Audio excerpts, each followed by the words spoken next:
Hey, it's me, MLB. Here is chapter 56 of Takedown, and this one is titled Water Stallion Fight. He is well known for his temper, the orb commented. But if you place me in his chest, he will be imbued with the knowledge of you saving the young beavers, and his attitude towards you will change. Does this mean that he'll become my companion? You asked. Yes, he will devote himself to you for the rest of his life, the orb confirmed. Well, that would be handy to have such a terrifying water stallion at my beck and call, you said. All you have to do is get his health down to 50% before you can place me into his chest, the orb continued. Half? You asked, looking up at the stallion again as he pawed the earth and shook his watery mane. You do not have to do this, of course, the orb said. You do run the risk of having your own life taken. The orb's words struck home, and you stood there for a minute weighing up your options. I could walk away from this. I'm nowhere near strong enough to take on a level 5 boss. But then again, if I don't take on the challenge, I'd be regretting it my whole life. I could start the fight and then back out if I feel like I'm losing. Your fist clenched around the orb and you set your face with determination. Okay, let's do this, you said to the orb. Very well, it replied. Keep me in your pocket, and when Agir's health gets to 50%, then you may insert me into his chest. You nodded and placed the orb in your pocket, then took a step closer to the stallion, who had flattened his ears back against his watery head and bared his teeth at you, but didn't advance. It appears that he can't leave the riverbed, which is good, you thought, looking over the area to best determine how you were going to take this fearful equine on. Squaring up, you stomped your foot on the ground and shouted, "Ha!" at the stallion, watching your sonic attack reverberate out from under your foot and send tremors into the stallion's fluid body as he stood in the dried up riverbed. The angered horse belted out an animalistic scream, but your attack only took 2% of his health and you scrunched your nose with frustration. You gotta be kidding me, you thought with utter disbelief when you saw how dismal your attack had just been.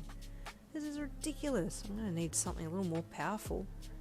Taking a step back, you set your face with determination and took a flying leap at the horse, calling for move just as you jumped up into the air. As usual, time slowed down for you, giving you breathing space to place that red line perfectly across the stallion's back, then start your whip attack. But Agir was a little faster in his movements than you had expected, and he spun, ducked, and then threw himself away from you, while at the same time flicking his rock-hard hooves out as he jumped to make that connection. Your red line, which had been perfectly placed across his back, was now marking the dried riverbed, and as you came down, his rear hooves suddenly connected with your right shoulder and sent you flying down the dry canal. Unsurprisingly, the wind was knocked out of you, and you hit the dirt and rolled a few times from the momentum. Ugh! You gasped internally as you grabbed for your shoulder. Even if you had wanted to let out a cry of pain, you couldn't. You were too stunned by the sudden sting that engulfed one side of your body, and you lay there in a crumpled heap for a minute. Your whole world was consumed with this sudden attack, so much so that it drowned out the sound of thunderous hooves approaching you, and you looked up just in time to see Agir bearing down on you, his ears flat against his head with his mouth open and teeth bared, ready to maim you. Wah! You jumped up in an instant and stumbled from the riverbed, but his teeth managed to grab a hold of your right shoulder, and instead of running for safety, you found yourself thrown backwards the other way as a flurry of hooves then assaulted you. In all honesty, you didn't know how you managed to get out of there without dying, but once you had scrambled up the side of the bank and looked at your health bar, your heart sank. 67% health from 2 strikes by his hooves and 1 bite, and I've only managed to deal out 3% damage to his health.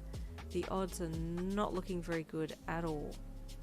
As you suspected, Agir couldn't come out of the riverbed, and he roared his displeasure at this as he raced up and down the dried track, impatiently wanting to finish you off. After catching your breath a little, you sat up, still clutching your right arm in your hand as you looked at Agir. Should I just quit while I'm ahead now? There's no way for me to beat this horse. Is there? You warred with yourself over what to do, and your logical brain started to throw the maths at you.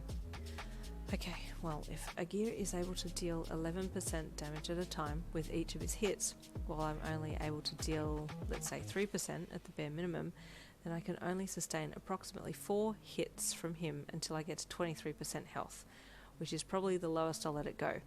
Anything lower than that, and I'm in serious trouble. And with Agir, I only have to get his health down to 50%. So with my hits chipping 3% each time, then I have to land 16 more hits. Your heart sank, and you pulled a face as your logical side told you it was impossible. Yet your optimistic side told you that you just might have a chance still.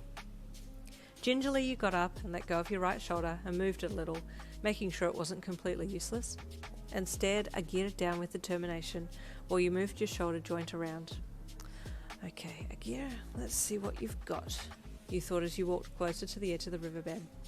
I'm going to see if I can reach him with my spin attack and imbue it with the cobra poison, just to see if that deals out a bit more damage.